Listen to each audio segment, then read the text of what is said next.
네, 여러분 안녕하십니까? 뉴스투데이 제주입니다.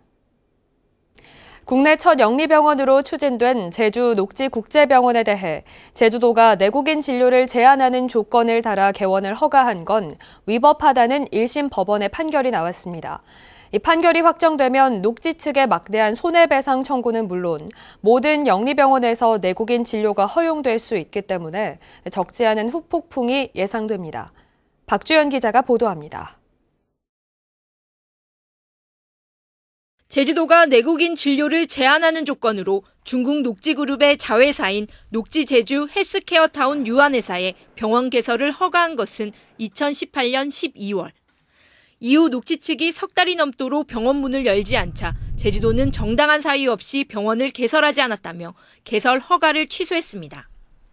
이에 녹지 측은 내국인 진료 제한 조건을 받아들일 수 없어 문을 열지 않은 것이라며 허가 취소 처분 취소 소송을 제기했고 대법원은 지난 1월 녹지 측에 손을 들어줬습니다. 이 판결의 전제가 된 내국인 진료 제한 조건에 대해서도 1심 재판부는 위법하다고 판결했습니다. 외국 의료기관 개설 허가는 의료기관 개설 주체 등에 대한 특례를 정한 것 외에는 의료법을 따라야 한다며 내국인 진료를 제한한 조건은 위법하다는 겁니다. 판결이 확정되면 녹지 측은 제주도를 상대로 병원 개설 지연 등에 따른 1,000억 원대의 손해배상을 청구할 것이란 전망이 나오는 상황. 또 앞으로 추진되는 다른 영리병원의 내국인 진료도 제한할 수 없게 돼 공공의료의 틀이 흔들릴 수 있다는 우려가 나오고 있습니다. 앞으로 모든 영리병원은 내국인 진료가 가능한 영리병원으로 될 것이라는 매우 심각한 우려 상황이. 이번 판결에 대해 제주도는 녹지 측이 이미 병원 건물과 토지 등을 국내 다른 법인에 매각해 외국인 의료기관으로서의 지위를 잃었다며 심의위를 통해 허가 취소 여부를 다시 판단하고 항소 여부도 검토하겠다고 밝혔습니다. 녹지 측이 제주도를 상대로 낸 내국인 진료 금지 조건에 대한 소송에서 1심 재판부가 녹지 측의 손을 들어주면서 다음 주에 열릴 제주도의 보건의료정책심의위원회 심의 결과에 관심이 쏠리고 있습니다. MBC 뉴스 박주연입니다. 4.3 희생자에 대한 보상금 지급 내용을 담은 4.3 특별법 시행령 개정안이 국무회의에서 의결됐습니다. 문재인 대통령은 제주 4.3 희생자에 대한 보상이 입법화되고 시행됨으로써 다른 과거사 문제를 풀어가는 데 중요한 교훈이 됐다며 국제적으로도 진상규명과 명예회복, 보상금 지급을 평화적으로 진행한 모범 사례가 될 것이라고 평가했습니다. 그동안 제주에는 국립묘지가 없어서 제주 출신 한국전쟁 전사자 등 유공자 묘는 일반 묘지 등에 흩어져 있었는데요. 지난해 국립제주호국원이 문을 열면서 이들의 유해를 옮겨 안치하는 첫 합동 봉안식이 거행됐습니다. 이따금 기자입니다. 아버지의 사진을 가슴에 품은 아들. 빛나는 훈장 뒤로 해병대 장병들이 유골함을 들고 따릅니다. 지난 1950년 한국전쟁에 참전했다 돌아와 1960년 사망한 고 백옥간 병장. 60년 넘게 마을 공동묘지에 모셨다가 이제서야 국립묘지에 안장할 수 있게 된 아들은 감격스런 마음을 감추지 못합니다. 지금 감기가 너무 무량하고요. 제가 자식으로서 도리를 다했다고 지금 생각합니다. 이제 효도를 한 것 같은 그런 기분이.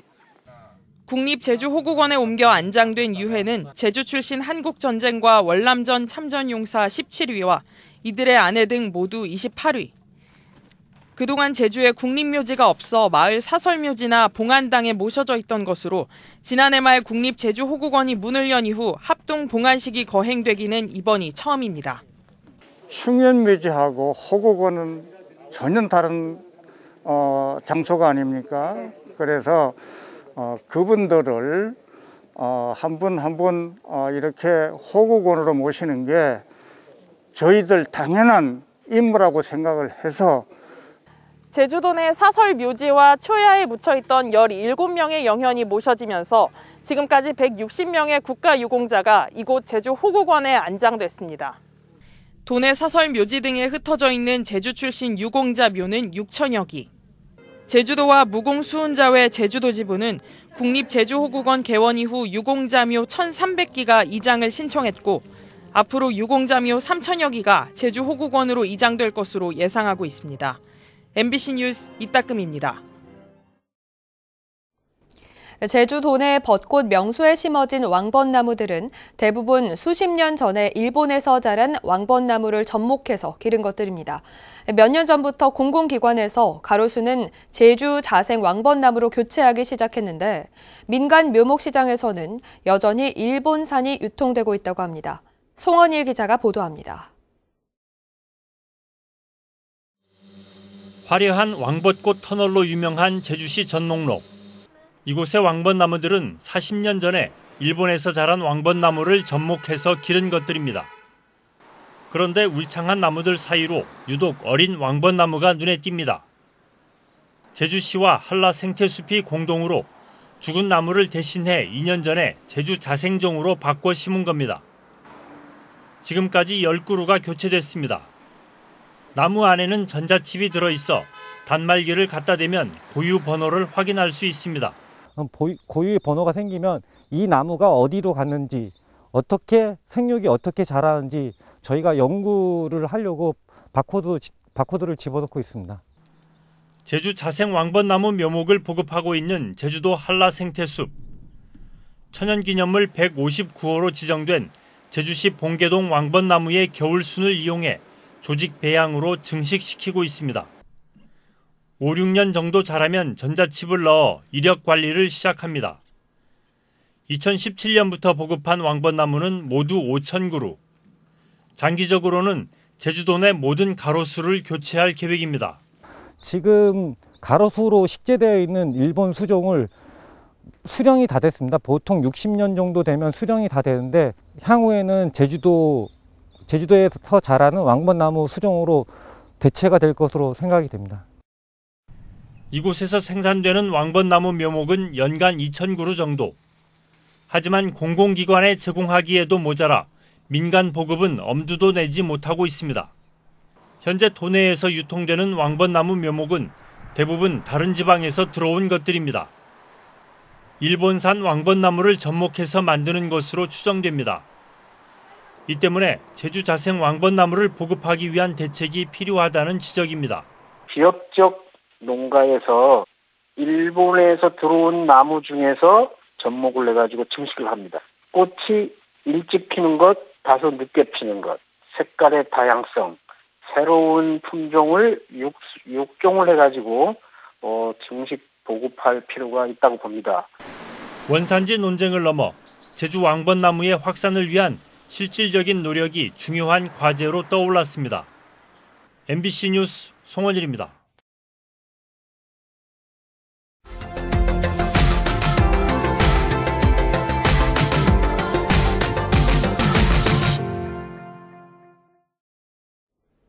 이달부터 충청남도에 사는 어린이와 청소년은 버스를 무료로 탈 수 있게 됐습니다. 만 18살 이하의 도내 어린이와 청소년 26만여 명이 대상인데 섬 지역 주민은 여객선 운임도 면제됩니다. 대전 MBC 이승섭 기자입니다. 홍성과 예산 지역의 중고등학교 5곳을 도는 농어촌 버스. 등굣길에 오른 학생들이 버스에 줄지어 탑승합니다. 오늘부터 충남형 알뜰 교통카드를 쓰는 청소년과 어린이는 버스비가 공짜입니다. 청소년입니다. 카드에 버스 요금을 미리 충전해 사용한 뒤 한 달치 요금을 돌려받는 방식입니다. 충남 지역 어린이와 청소년은 이 충남형 알뜰 교통카드를 이용하면 하루에 최대 3차례 버스를 무료로 탈 수 있습니다.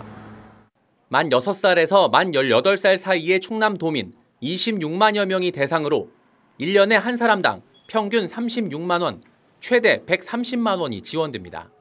한 달에 10,000원 이상씩 드는데 그걸 1년 동안 쓰니까 아무래도 부담이 조금 무료화 됐으니까 좀 부담이 조금 덜어지지 않을까. 올해부터 시작된 수도권 전철 환승 할인 제도와도 연계돼 수도권 전철도 저렴하게 이용할 수 있습니다.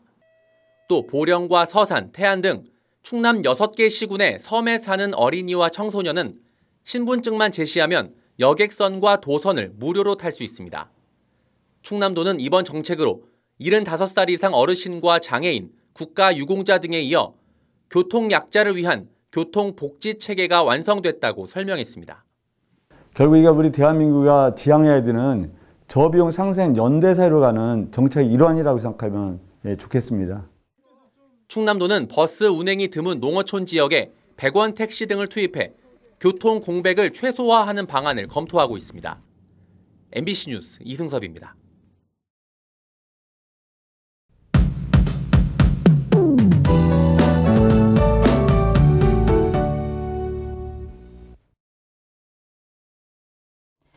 길가에 활짝 핀 봄꽃을 보기만 해도 기분이 좋아지는 요즘인데요. 갈수록 봄 기운이 짙어지겠습니다. 오늘도 온화한 봄 날씨가 이어지겠는데요. 일교차는 크게 벌어지는 만큼 아침, 저녁으로는 공기가 차갑겠습니다. 포근한 날씨 속에 대기가 건조해지면서 봄철 화재 사고가 잇따르고 있는데요. 현재 제주도 산지에는 건조주의보가 발효 중입니다. 4월이 1년 중 산불이 가장 많이 발생하는 시기인 만큼 전국적으로 산불 위기경보 경계 단계가 발령 중인데요. 산불이나 화재 사고 없도록 불씨 관리 잘해주시기 바랍니다. 오늘 남해상에 위치한 고기압권에 들면서 맑은 날씨를 보이겠고요. 미세먼지 농도 보통 수준으로 공기질 무난하겠습니다. 아침 현재 기온 보시면 북부와 남부 지역 10도, 동부 지역 7도로 시작하고 있습니다. 서부 지역은 12도를 보이고 있습니다. 오늘 낮 기온은 북부와 남부 지역 18도, 서부 지역 17도까지 오르면서 어제보다 포근하겠습니다. 도서 지역도 맑고 포근한 날씨가 이어지겠습니다. 바다의 물결은 제주도 전해상에서 잔잔하게 일겠는데요. 서해상에서 바다 안개가 유입되면서 오늘 남해 서부 해상과 제주도 서쪽 해상으로는 바다 안개에 유의하시기 바랍니다.